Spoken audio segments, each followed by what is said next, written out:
Hare Krishna, dear devotees, welcome back to the daily readings of Srila Prabhupada's books. After such a long time, although I was with you day before yesterday, but last night we had some technical difficulties with Facebook, and I don't think we're the only ones who have technical difficulties with the Facebook. We finally reinstalled the app, and when I went onto the app store to get it, you know what the what do they call that? The reviews, 1.7. Oh my God! If you get a 1.7 review, and it was 440,000, reviews, 1.7. So, but still, here we are, and it's my pleasure to be with you all right here in the live studios at Nilachal, Shelwick or Shellick, depending on your accent, in this wonderful family of doctors and children. And tonight's my last night, so I have to express my deepest gratitude for the hospitality and loving care and expertise of this family. It's a truly special family, spiritually aware, and the altar speaks for itself. So we got a chance last time to begin reading the Krishna book, which is my favorite book. Well, it's in between the Chaitanya Charitamrita and the Krishna book. But between these two books, this Krishna book, every time I read it, I wonder why I'm not reading it all the time. Because the essence, it's called the summum bonum of all knowledge. 10th canto of the Srimad Bhagavatam, where Lord Krishna's eternal pastimes are revealed. And we reached into the introduction, but before we do, we want to recite the prayers glorifying the Srimad Bhagavatam by Sanatana Goswami, called the Srimad Bhagavata Mahima Stotram. It's from the Sri Krishna Lila Stava. You can find it in verses 412 through 416. And it goes like this. Sarva Shastabdi Piyusha, Sarva Vedaika Satpala, Sarva Siddhanta Ratnaya, Sarva Lokaika Drikprada. O nectar from the ocean of all scriptures, singular fruit of all the Vedas, rich mine of the precious gems of all conclusive truths, you are the only giver of sight to all the worlds. Sarva Bhagavata Prana, Srimad Bhagavata Prabho, Kalidwandoditaditya, Sri Krishna Parivartita. O life air of all the Supreme Lord's devotees, O Master Srimad Bhagavatam, you are the sun risen in the darkness of Kali. You are the exact image of Sri Krishna. Paramananda Pataya, Prema Varshakshadayate, Sarvada Savasevyaya, Sri Krishnaya Namostume. I bow down to you, who are supremely blissful to read. Your every syllable pours down a flood of prema. You can always be served by everyone. You are Sri Krishna himself. Madeka Bando Matsangin, Madguro Man Mahadana, Manistadaka Madbhagya, Mad Ananda Namostute. My only friend, my constant companion, my spiritual master, my great wealth, my savior, my good fortune, my source of ecstasy, I bow down to you. Asadu, sadhutadhayin, atini chochatakada, hanamunchagadachin mam, premna rit Kantayos Buddha. O bestower of saintliness to the unsaintly, O exalter of the most fallen, please never leave me. Always appear in my heart and my voice with pure love. Om Namo Bhagavate Vasudevaya. Om Namo Bhagavate Vasudevaya. Om Namo Bhagavate Vasudevaya. Om Namo Bhagavate Vasudevaya. Om Namo Bhagavate Vasudevaya. Om Namo Bhagavate Vasudevaya. So, we've reached the introduction of the Krishna book, classic piece of literature. We're beginning with the paragraph beginning, the pastimes of the Lord are generally heard and relished by liberated souls.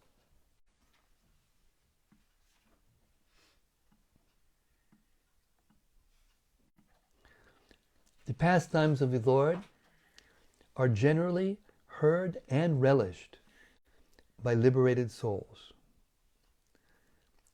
Those who are conditioned souls are interested in reading stories of the material activities of some common man. Although similar narrations describing the transcendental activities of the Lord are found in Srimad Bhagavatam and other Puranas, the conditioned souls still prefer to study ordinary narrations. They are not so interested in studying the narrations of the pastimes of the Lord, Krishna. And yet the descriptions of the pastimes of Lord Krishna are so attractive that they are relishable for all classes of men. There are three classes of men in this world. One class consists of liberated souls. Another consists of those who are trying to be liberated. And the third consists of materialistic men. Whether one is liberated or trying to be liberated, or even grossly materialistic, the pastimes of Lord Krishna are worth studying. Liberated souls have no interest in materialistic activities. The impersonalist theory that after liberation one becomes inactive and need not hear anything does not prove that a liberated person is actually inactive. A living soul cannot be inactive. He is active either in the conditioned state or in the liberated state. A diseased person, for example, is also active, but his activities are all painful. The same person, when freed from the diseased condition, is still active, but in the healthy condition, the activities are full of pleasure. Similarly, the impersonalists only seek to get free from the diseased conditioned activities, but they have no information of activities in the healthy condition. Those who are actually liberated and in full knowledge take to hearing the activities of Krishna. Such engagement is pure spiritual activity. It is essential for persons who are actually liberated to hear about the pastimes of Krishna.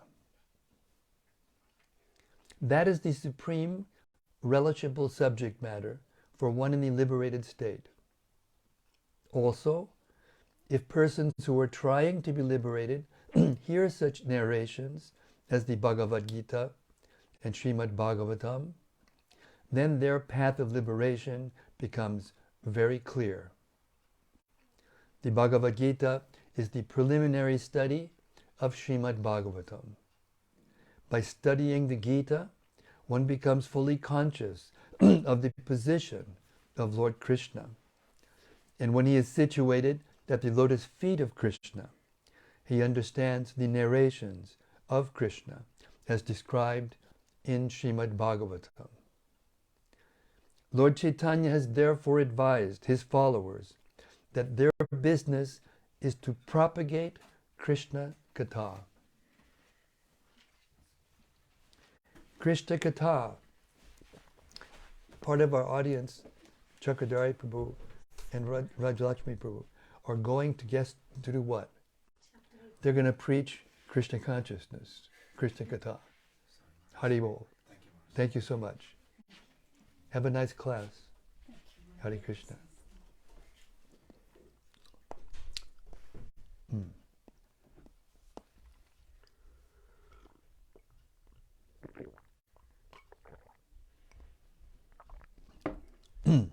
So this is the example.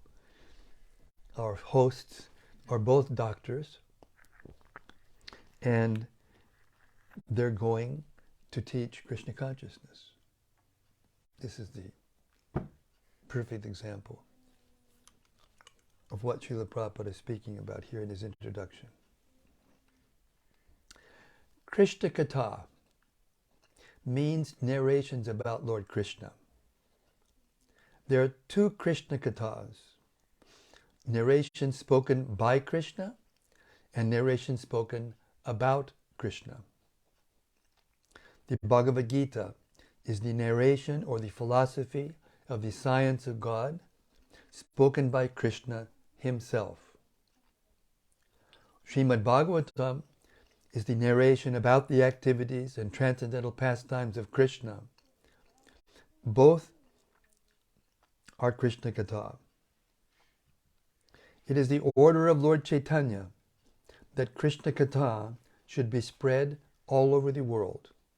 Because if the conditioned souls suffering under the pangs of material existence take to Krishna Katha, then their path of liberation will be open and clear. The purpose of presenting this book is primarily to induce people to understand Krishna, or Krishna Katha, because thereby they can become freed from material bondage.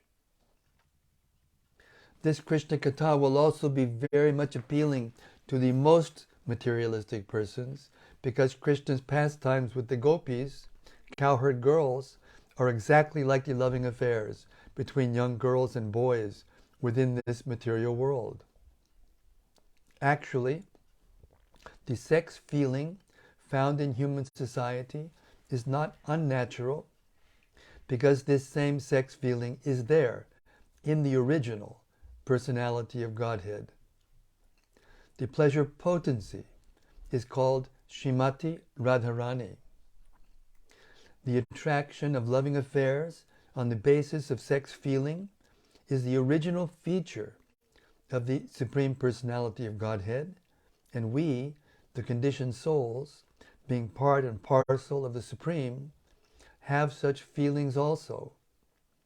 But they are experienced within a perverted, minute condition. Therefore, when those who are after sex life in this material world hear about Krishna's pastimes with the gopis, they will relish transcendental pleasure, although it appears to be materialistic. The advantage will be that they will gradually be elevated to the spiritual platform. In the Bhagavatam it is stated that if one hears the pastimes of Lord Krishna with the gopis from authorities with submission, then he will be promoted to the platform of transcendental loving service to the Lord. And the material disease of lust within his heart will be completely vanquished. In other words, such hearing will counteract material sex life. This book, Krishna, which is filled with Krishna Katha, will thus appeal equally to the liberated souls and to persons who are trying to be liberated, as well as to the gross conditioned materialist. According to the statement of Maharaj Parikshit, who heard about Krishna from Shukadev Goswami, Krishna Katha is equally applicable to every human being, whatever condition of life he is in. Surely everyone will appreciate it to the highest magnitude. But Maharaj Parikshit also warned that persons who are simply engaged in killing animals and in killing themselves may not be very much attracted to Krishna Katha. In other words, ordinary persons who are following the regulative moral principles of scriptures, no matter in what condition they are found, will certainly be attracted, but not persons who are killing themselves. The exact word used in Srimad Bhagavatam is pashugna, which means one who is killing animals or killing himself. Persons who are not self-realized, who are not interested in spiritual realization, are killing themselves. They are committing suicide. Because this human form of life is especially meant for self-realization, by neglecting this important part of his activities, one simply wastes his time like the animals. So he is pashugna. The other meaning of the word refers to those who are actually killing animals. This means persons who are animal eaters, even dog eaters, for they are all engaged in killing animals in so many ways, such as hunting and opening slaughterhouses. Such persons cannot be interested in Krishna Katha. King Parikshit was especially interested in hearing Krishna Katha because he knew that his forefathers, particularly his grandfather Arjuna, were victorious in the great battle of Kurukshetra only because of Krishna. We may also take this material world as a battlefield of Kurukshetra. Everyone is struggling hard for existence on this battlefield, and at every step there is danger. According to Maharaj Parikshit, the battlefield of Kurukshetra was just like a vast ocean of dangerous animals. His grandfather Arjuna had to fight with such great heroes as Bhishma, Drona, Karna, and many others who were not ordinary fighters. Such warriors have been compared to the Timingila fish in the ocean. The Timingila fish can very easily swallow up big whales.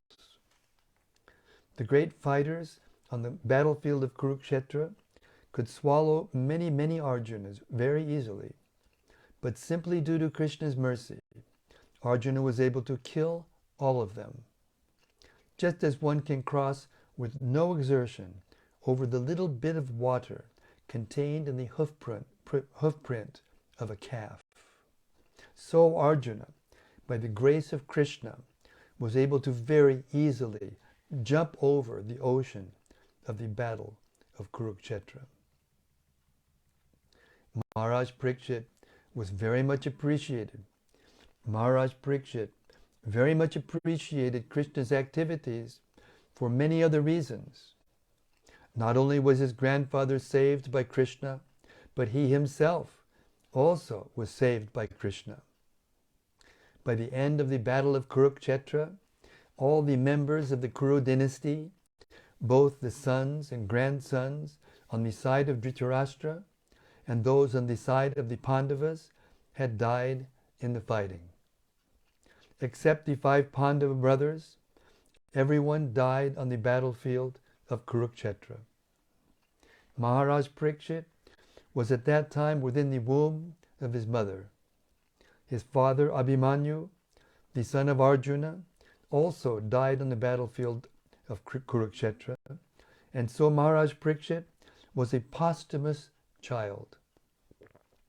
When he was in the womb of his mother, a Brahmastra weapon was released by Ashwatthama to kill the child. When Parikshit Maharaj's mother, Uttara, approached Krishna, Krishna, seeing the danger of abortion, entered her womb as the super soul and saved Maharaj Parikshit. Maharaj Parikshit's other name is Vishnu Rata, because he was saved by Lord Vishnu himself while still within the womb. Thus, everyone, in any condition of life, should be interested in hearing about Krishna and his activities, because he is the Supreme Absolute Truth, the personality of Godhead. He is all-pervading. Inside, he is living within everyone's heart, and outside, he is living as his universal form. And yet, as described in the Bhagavad Gita, he appears as he is in the human society, just to invite everyone to his transcendental abode, back home, back to Godhead. Everyone should be interested in knowing about Krishna, and this book is presented with this purpose, that people may know about Krishna and be perfectly benefited in this human form of life. In the 9th canto of Srimad Bhagavatam, Sri Baladev is described as the son of Rohini, a wife of Vasudeva. Vasudeva, the father of Krishna, had 16 wives, and one of them was Rohini, the mother of Baladev. But Baladev is also described as the son of Devaki. So how could he be the son of both Devaki and Rohini? This was one of the questions put by Maharaj Parikshit to Shukadev Goswami, and it will be answered in due course. Maharaj Parikshit also asked Shukadev Goswami why Sri Krishna, after his appearance as the son of Vasudeva, was immediately carried to the house of Nanda Maharaj in Vrindavan, Gokula. He also wanted to know what the activities of Lord Krishna were while he was in Vrindavan and while he was in Mathura. Besides that, he was especially inquisitive to know why Krishna killed his maternal uncle, Kamsa. Kamsa, being the brother of his mother, was a very intimate superior to Krishna. So how was it that he killed Kamsa? Also, Maharaj Parikshit asked how many years Lord Krishna remained in human society, how many years he reigned over the kingdom of Dwarka, and how many wives he accepted there. A Kshatriya king is generally accustomed to accept more than one wife. Therefore, Maharaj Parikshit also inquired about his number of wives. The subject matter of this book is Shukadev Goswami's answering of these and other questions asked by Maharaj Parikshit. The position of Maharaj Parikshit and Shukadev Goswami is unique. Maharaj Parikshit is the right person to hear about the transcendental pastimes of Krishna, and Shukadev Goswami is the right person to describe them. If such a fortunate combination is made possible, then Krishna Katha immediately becomes revealed, and people may benefit to the highest possible degree from such a conversation.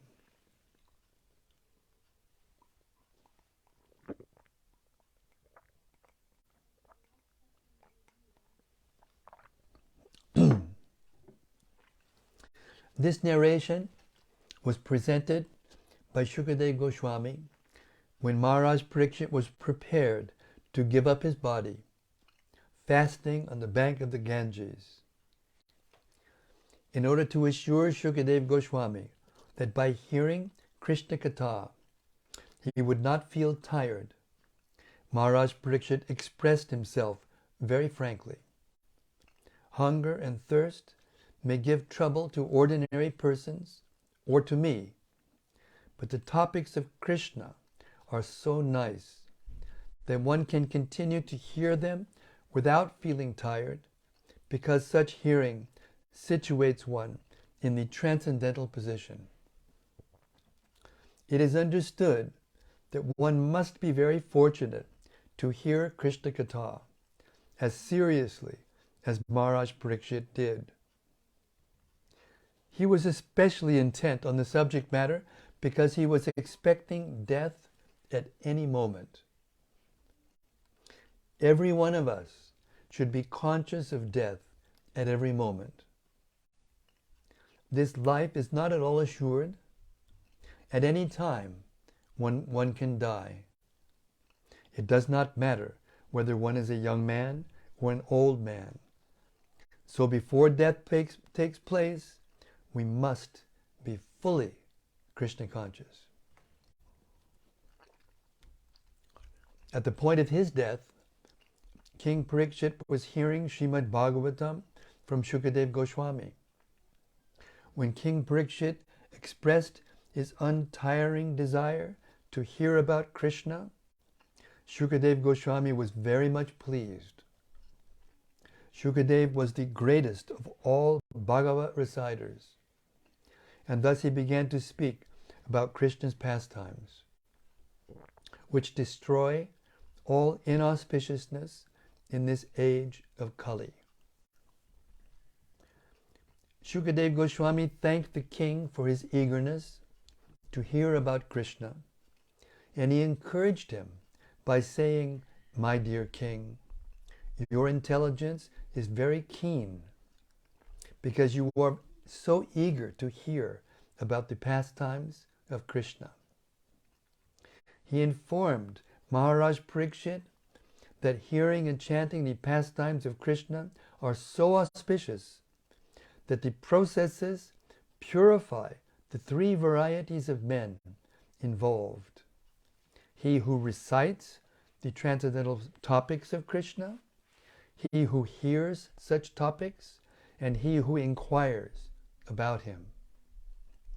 These pastimes are just like the Ganges water, which flows from the toe of Lord Vishnu. They purify the three worlds, the upper, middle, and lower planetary systems. Hare Krishna. That is Krishna's, Srila Prabhupada's introduction to the Krishna book.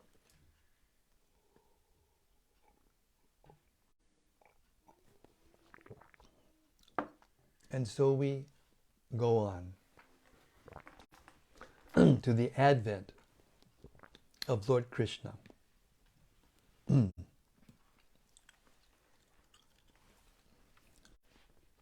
Once the world was overburdened by the unnecessary defense force of different kings who were actually demons, but were posing themselves as the royal order. At that time, the whole world became perturbed, and the predominating deity of this earth, known as Bhumi, went to see Lord Brahma to tell of her calamities due to the demoniac kings. Bhumi assumed the shape of a cow and presented herself before Lord Brahma with tears in her eyes.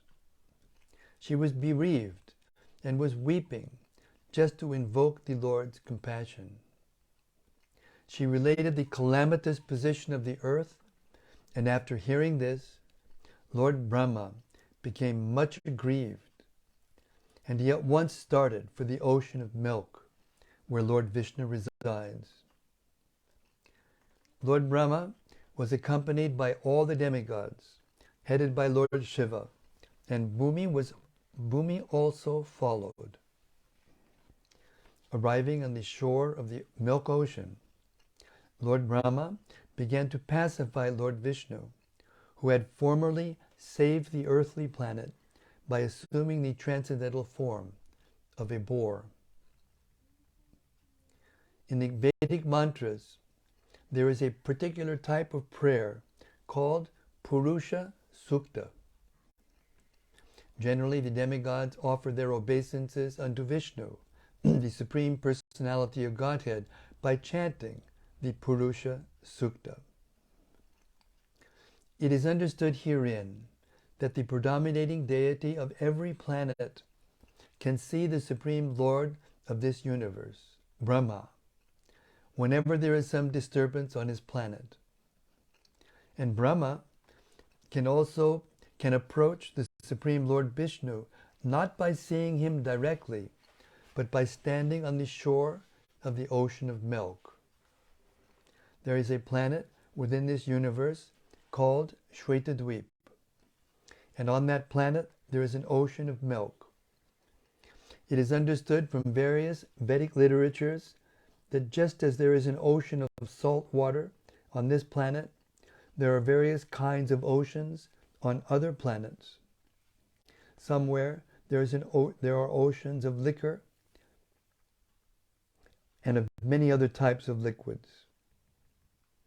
The Purusha Sukta is the standard prayer which the demigods recite to appease the Supreme Personality of Godhead, Kshirodakashayi Vishnu, because he is lying on the ocean of milk. He is called Kshirodakashayi Vishnu. He is the form of the Supreme Personality of Godhead through whom all the incarnations within this universe appear. After all the demigods offered the Purusha Sukta prayer to the Supreme Personality of Godhead, they apparently heard no response. Then Lord Brahma personally sat in meditation, and there was a transmission from the Lord Vishnu to Brahma. Brahma then broadcast the message to the demigods. That is the system of receiving Vedic knowledge. The Vedic knowledge is received first by Brahma from the Supreme Personality of Godhead through the medium of the heart. As stated in the beginning of Srimad Bhagavatam, Ten He Brahma Riyat Rida Ya Adi Kavaye. Srimad Bhagavatam 1:1:1. The transcendental knowledge of the Vedas was transmitted to Lord Brahma through the heart. Here also, in the same way, only Brahma could understand the message transmitted by Lord Vishnu, and he broadcast it to the demigods for their immediate action. The message was this: the Supreme Personality of Godhead would appear on the earth very soon, along with his supreme powerful potencies. And as long as he remained on the earth planet to execute his mission of annihilating the demons and establishing the devotees, the demigods should also remain there to assist him. They should all immediately take birth in the family of the Yadu dynasty, wherein the Lord would also appear in due course of time. The Supreme Personality of Godhead himself, Krishna, would personally appear as the son of Vasudeva. Before his appearance, all the demigods, along with their wives, should appear in different pious families in the world, just to assist the Lord in executing his mission. The exact word used here is tat priyartam, which means the demigod should appear on the earth in order to please the Lord. In other words, any living entity who lives only to satisfy the Lord is a demigod. The demigods were further informed that Ananta, the plenary portion of Lord Krishna, who was maintaining the universal planets by extending his millions of hoods, would also appear on earth before Lord Krishna's appearance. They were also informed that Lord Vishnu's external potency, Maya, with whom all the conditioned souls are enamored, would also appear on the order of the Supreme Lord, just to execute his purpose. After instructing and pacifying all the demigods, as well as Bhumi, with sweet words, Lord Brahma, the father of all Prajapatis, or progenitors of the universal population, departed for his own abode, the highest material planet, called Brahmaloka. The leader of the Yadu dynasty, King Shurasena, was ruling over the country known as Mathura, wherein lies the city of Mathura, as well as the district known as Shurasena, which was named after him. On account of the rule of King Shurasena, Mathura became the capital city of all the kings of the Yadus. Mathura was also made the capital of the kings of the Yadu dynasty because the Yadus were a very pious family and knew that Mathura is the place where Lord Shri Krishna lives eternally, just as he also lives in Dwarka. Once upon a time, Vasudeva, the son of Shurasena, just after marrying Devaki, was going home on his chariot with his newly wedded wife. The father of Devaki, known as Devaka, had contributed a lavish dowry because he was very affectionate toward his daughter. He had contributed hundreds of chariots completely decorated with gold equipment. At that time, Kamsa, the son of Ugrasena, in order to please his sister, Devaki, had voluntarily taken the reins of the horses of Vasudeva's chariot and was driving. According to the custom of the Vedic civilization, when a girl is married, the brother takes the sister and brother-in-law to their home, because the newly married girl may feel too much separation from her father's family. The brother goes with her until she reaches her father-in-law's house. The full dowry contributed by Devaka was as follows: 400 elephants, fully decorated with golden garlands, 15,000 decorated horses, and 1,800 chariots. He also arranged for 200 beautiful girls to follow his daughter. The Kshatriya system of marriage, still current in India, dictates that when a Kshatriya is married, a few dozen of the bride's young girlfriends, in addition to the bride, go to the house of the king. The followers of the queen are called maidservants, but actually they act as friends of the queen.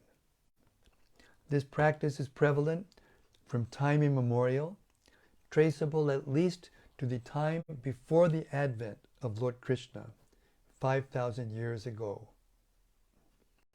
So Vasudeva brought home another 200 beautiful girls along with his wife, Devaki.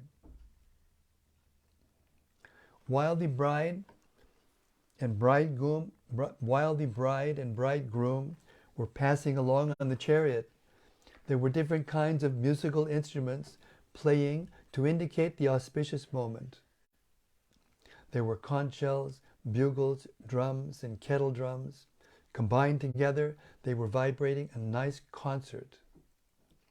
The procession was passing very pleasantly, and Kamsa was driving the chariot. Then, suddenly, there was a miraculous sound vibrated from the sky. which especially announced to Kamsa, Kamsa, you are such a fool. You were driving the chariot of your sister and your brother-in-law, but you do not know that the 8th child of this sister will kill you. Kamsa was the son of Ugrasena of the Bhoja dynasty. It is said that Kamsa was the most demoniac of all the Bhoja dynasty kings. Immediately after hearing the prophecy from the sky, he caught hold of Devaki's hair and was just about to kill her with his sword. Vasudeva was astonished at Kamsa's behavior, and in order to pacify the cruel, shameless brother-in-law, he began to speak as follows, with great reason and evidence. He said, "My dear brother-in-law Kamsa, you are the most famous king of the Bhoja dynasty, and people know that you are the greatest warrior and a valiant king. How is it that you are so infuriated that you are prepared to kill a woman who is your own sister at this auspicious time of her marriage? Why should you be so much afraid of death? Death is already born along with your birth. From the very day you took birth, you began to die. Suppose you are 25 years old. That means you have already died 25 years. Every moment, every second, you are dying. Why then should you be so much afraid of death? Final death is inevitable. You may die either today or in 100 years. You cannot avoid death. Why should you be so much afraid? Actually, death means annihilation of the present body. As soon as the present body stops functioning and mixes with the 5 elements of material nature, the living entity within the body accepts another body according to his present actions and reactions. It is just like when a man walks on the street. He puts forward his foot, and when he is confident that his foot is situated on sound ground, he lifts the other foot. In this way, one after another, the bodies change and the soul transmigrates. See how the plant worms change from one twig to another so carefully. Similarly, the living entity changes his body as soon as the higher authorities decide on his next body. As soon as the living entity is conditioned within this material world, he must take material bodies one after another. His next particular body is offered by the laws of nature, according to the actions and reactions of this life. This body is exactly like one of the bodies which we always see in dreams. During our dream of sleep, we create so many bodies according to mental creation. We have seen gold, and we have also seen a mountain. So in dream, we can see a golden mountain by combining the 2 ideas. Sometimes in dreams, we see that we have a body which is flying in the sky. And at that time, we completely forget our present body. Similarly, these bodies are changing. When you have one body, you forget the past body. During a dream, we may make contact with so many new kinds of bodies. But when we are awake, we forget them all. And actually, these material bodies are the creations of our mental activities. But at the present moment, we do not recollect our past bodies.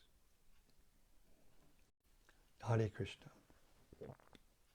And we'll stop there tonight. It's 8 o'clock exactly. And we hope that all the devotees relished hearing this classic description by Srila Prabhupada of the beginning of the 10th canto of the Bhagavatam.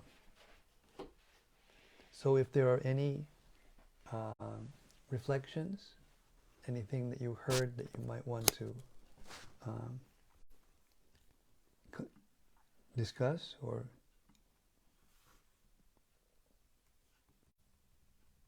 please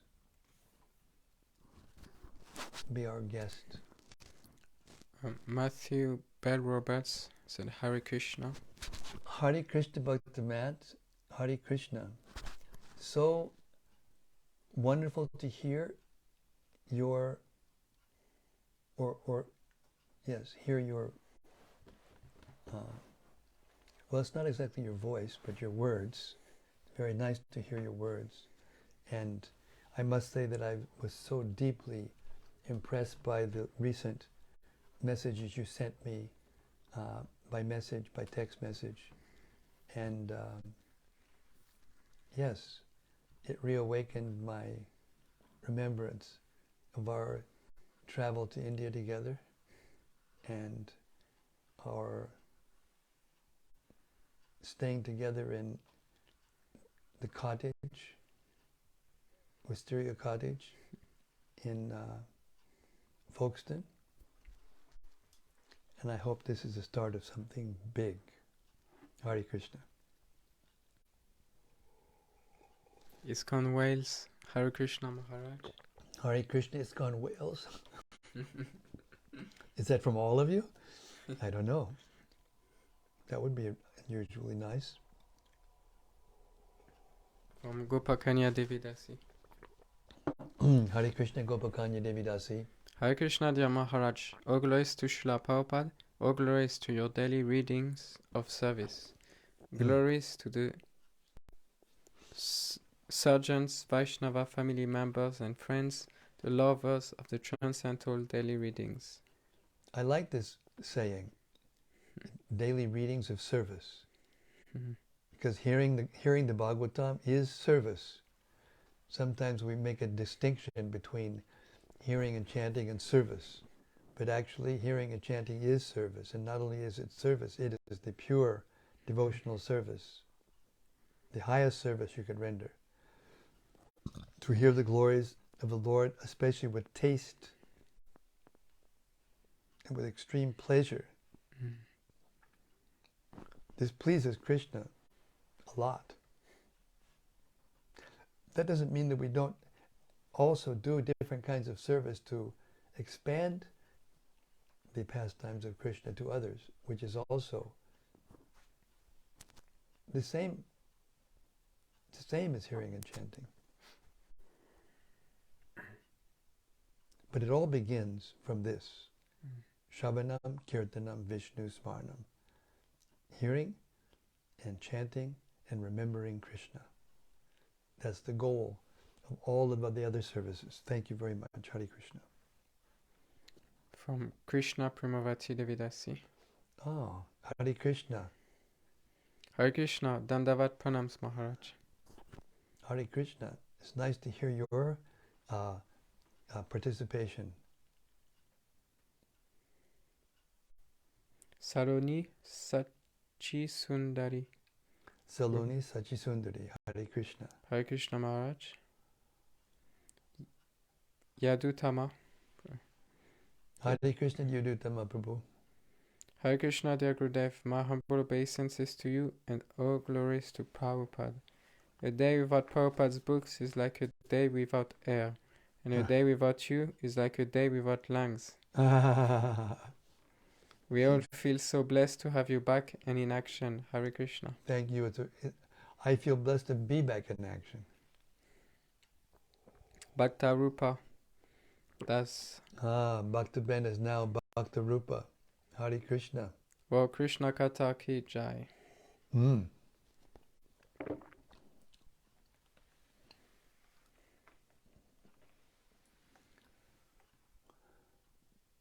Bhakta Rupadas. Please accept my humble obeisances, Maharaj. All glories to Srila Prabhupada.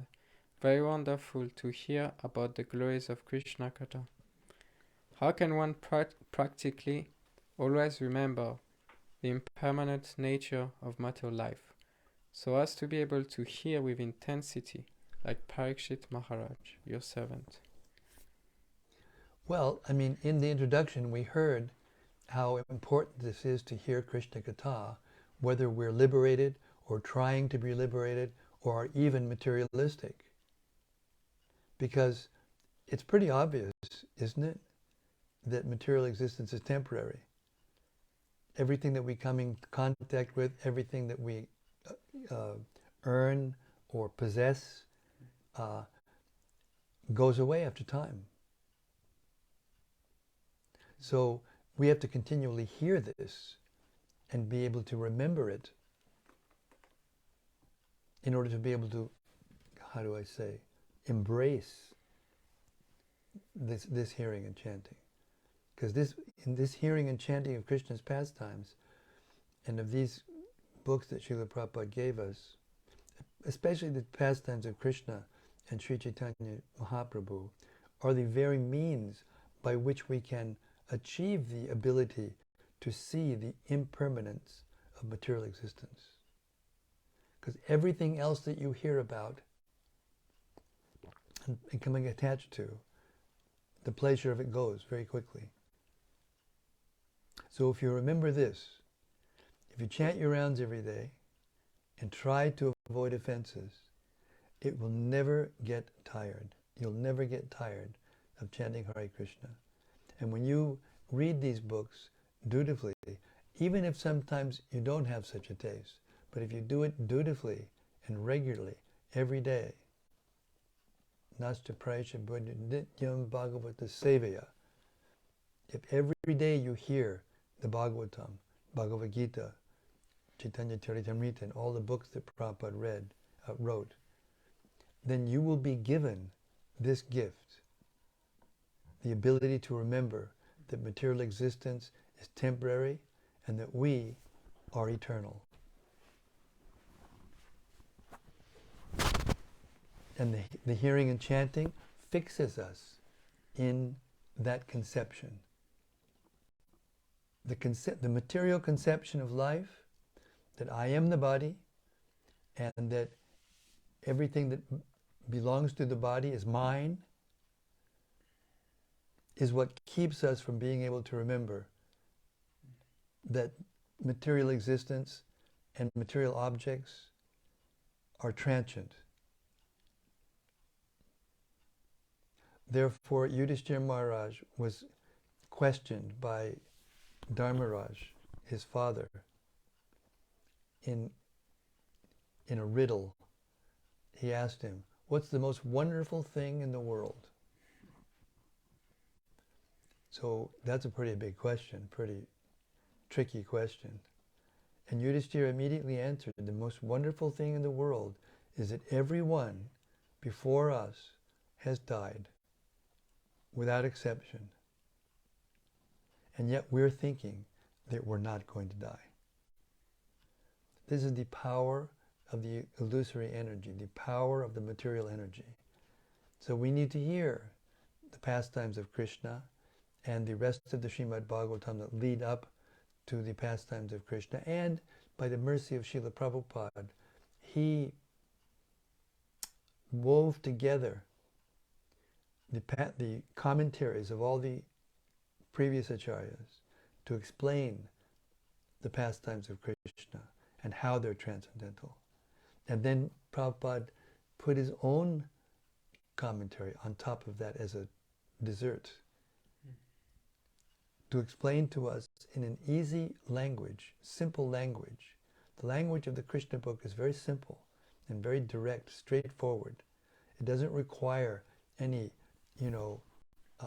higher degrees to hear it or to understand it, to retain it, and to act on it. So if we do that, then we will get gradually more and more taste and be fixed and get attached to Krishna. So the answer to your question is to become attracted and then attached to Krishna, and eventually to fall in love with Krishna.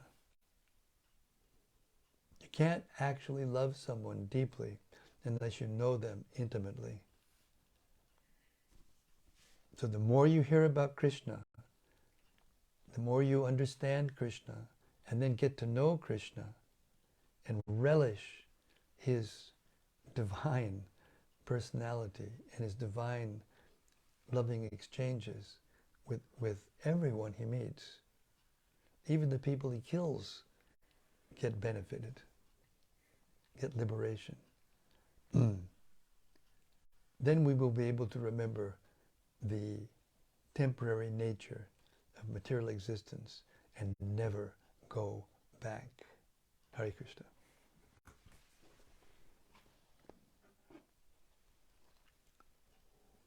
This is from Braj Vallabha. Hey Braj, Hare Krishna.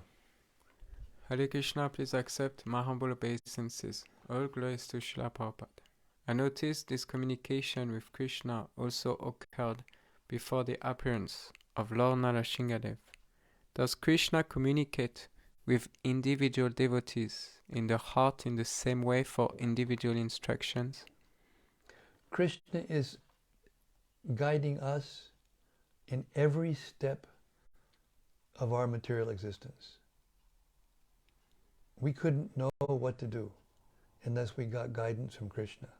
And not only that, the energies that we have, that we use as souls, embodied souls, are all given to us by Krishna. Vidaham samatitani vartamanini charjana, bhavishani chabutani mam tuveda nakaschana. Krishna knows everything, past, present, and future. And he knows everyone, the past, present, and future of everyone, including us. But him, hardly anyone knows. So I want to hear the first part of his question again.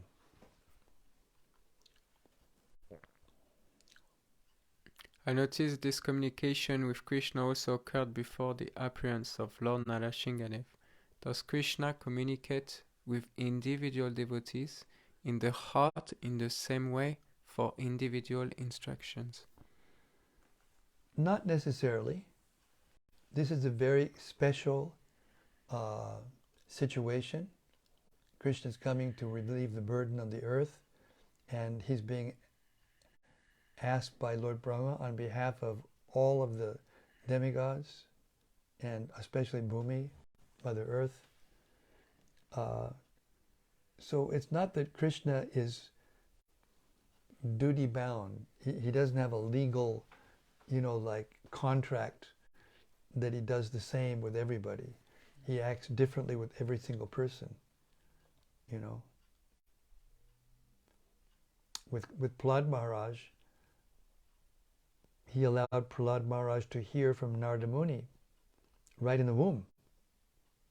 So he got fully enlightened in the womb.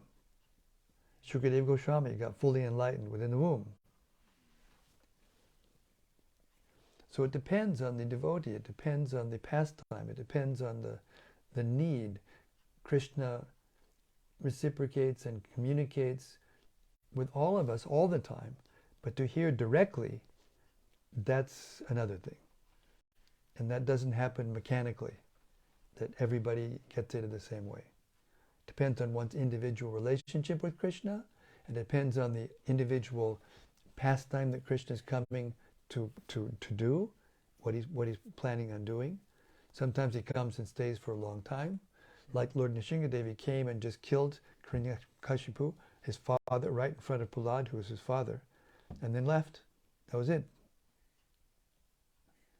But just see how Lord Nrsingadev is worshipped generation after generation after generation after generation.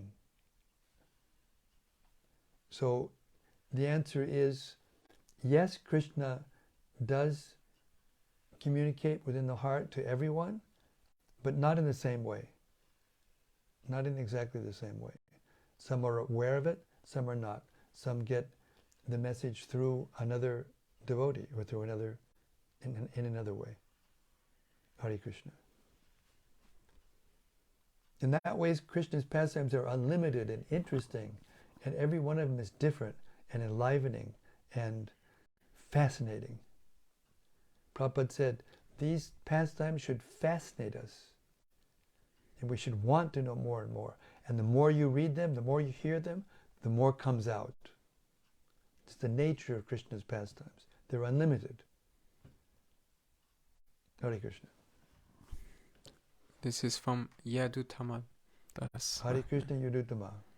I have a quick question. I found it really interesting how Lord Brahma was informed about the Lord's appearance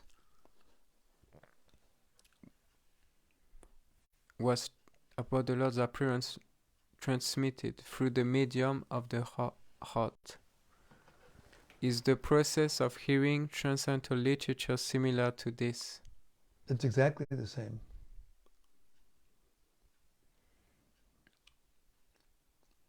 But some people hear and understand, and some people hear and don't understand. We heard in the beginning of the introduction, remember? Persons who are killers of themselves and killers of animals will not be interested in hearing about Krishna. So to be able to hear Krishna and to be able to be attached to hearing about Krishna requires qualification. And we get that qualification through Yesham Twantagatam Papam, Jananam Punya Karmanam, Nirdvandva Mohanir Mukta, Bhajante Mam, Dridavadaha. We can make strong vows if we become free from sin. If we follow the laws of nature properly, then we become eligible to hear and to remember and to serve Krishna and to receive the message from Krishna, whether it be externally from the Shastra or from the spiritual master or other devotees or from within the heart.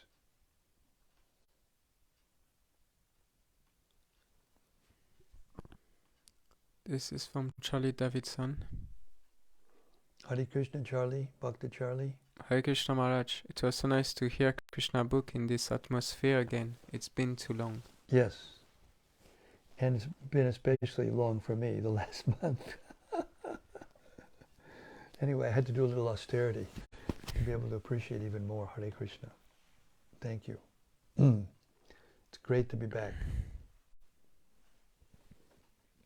Bhaktamat said, thank you, Gurudev. Hare Krishna Bhaktamat, thank you. Anantamurti Devidasi. Hare Krishna Nandamurti. Jai Gurudev, please accept my humble obeisances. All glories to Srila Prabhupada. I understand that it is very important to hear this Krishna Katha from Srila Prabhupada's book because this is the authorized way from Krishna and Guru Parampara. Absolutely. Absolutely true. From Krishna Premavati Devidasi. Thank you, Maharaj. I will try to be daily present. Hare Krishna, thank you very much, Krishna Prema. Thank you so much. It's so nice to hear you, that you're there. It's been a long time. Anandamurti Devidasi. I have one question from devotee.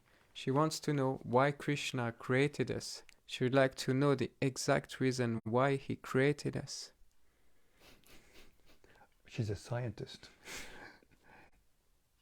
Krishna didn't create us. We were never, did not exist. The soul is eternal. The material bodies are temporary, but the soul is eternal. The soul is not temporary. So the soul is not created. The material bodies are created temporarily.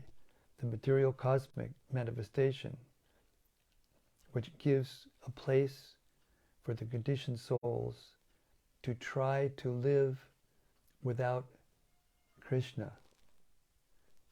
For that reason, Krishna allows us to think that we are created. Because we wanted to live without Krishna. That's our original sin, or our original cause of our fall down into the material world. The soul is eternal, and the soul is a part of Krishna. And because Krishna is supremely independent, we have a small atomic particle of that independence. And without that, love could not exist. You cannot force another person to love you. Not even Krishna will force you to love him. He wants that love voluntarily. So therefore, he creates this material world because we wanted a place to live separately from Krishna. Just like a loving parents may have a son that all of a sudden runs away. Happens all the time. And they keep the room, like waiting for him to come back. That's his independent, that's his free will. Free will is created, not created, but free will exists to facilitate loving exchanges. But it cannot be forced. Krishna will never force the conditioned souls to love him. But he comes and exhibits his pastimes and shows his opulence and his sweetness and his unconditional mercy and his inconceivable energies to attract us back to him in the spiritual world. And those who are fortunate, they get that opportunity. And those who are misusing their independence, because independence means you can use it properly or misuse it. That's the nature of independence. It's the nature of free will.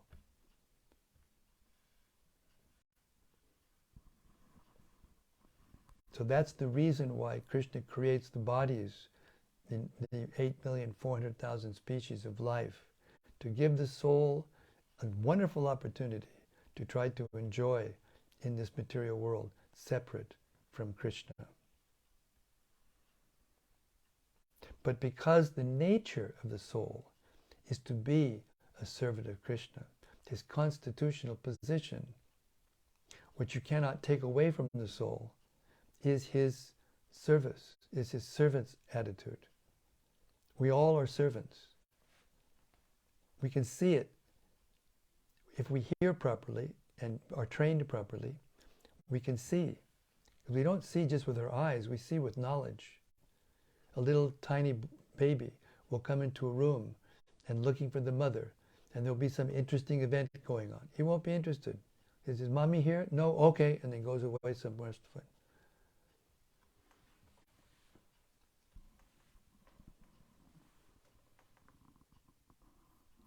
Hare Krishna. Ratimanjay said, Jai Guru Maharaj, back in the flock. Bhakta Rupa, thank you for your wonderful answer. I've missed you, Maharaj. Thank you, miss you too. From Karuna, dear Derricks. Hare Krishna Maharaj, please come back to Houston. Hare Krishna, thank you. Krishna is organizing things. I'm just trying to follow orders. Hare Krishna. Ratimanjay said, hearing you feels so right. Hare Krishna. Thank you, Rati. Being here feels so right. Speaking this simple but profound philosophy. You know, Prabhupada said, simple for the simple. If a person's simple means honest and not sophisticated, then it's easy to hear Krishna Katha. Simple for the simple. and difficult for the crooked. If we're looking for some easy way, then it's hard sometimes to understand Krishna and his nature and his wonderful, unlimited potencies. We can't actually understand Krishna by our own intelligence, by the strength of our own, the power of our own intelligence and senses. It's not possible. He's unlimited and we're limited. And we might complain, well, why didn't Krishna create me unlimited so that I can... No, that's your business. That's not Krishna's business. Look at what he created. This whole material cosmic manifestation. Just for us. But also so that we can learn that we cannot live happily, eternally without him. Once we learn that lesson, then we can go back to him. I thank you so much, everyone, for giving me the opportunity to hear, to read, and hear with you. And I pray that I will never have to stop again. Now I don't have 3 hips, so I can't have a 3rd hip. I thought a kind of a funny saying, say, I may not be hip, but now I've got 2 good hips. Hare Krishna. Jai. Sri Krishna, the Supreme Personality of Godhead, ki Jai. Samaveda Bhakta Vrinda ki Jai. Gaur Premanandi Hari Hari Bol. Thank you very much. See you tomorrow night. Not in the same place this time. We'll be in the Haven, in Hive, tomorrow night, and we'll hear together. Same subject matter, but unlimited, unlimitedly sweet, unlimitedly powerful. Hare Krishna. See you tomorrow night. Hari Bol.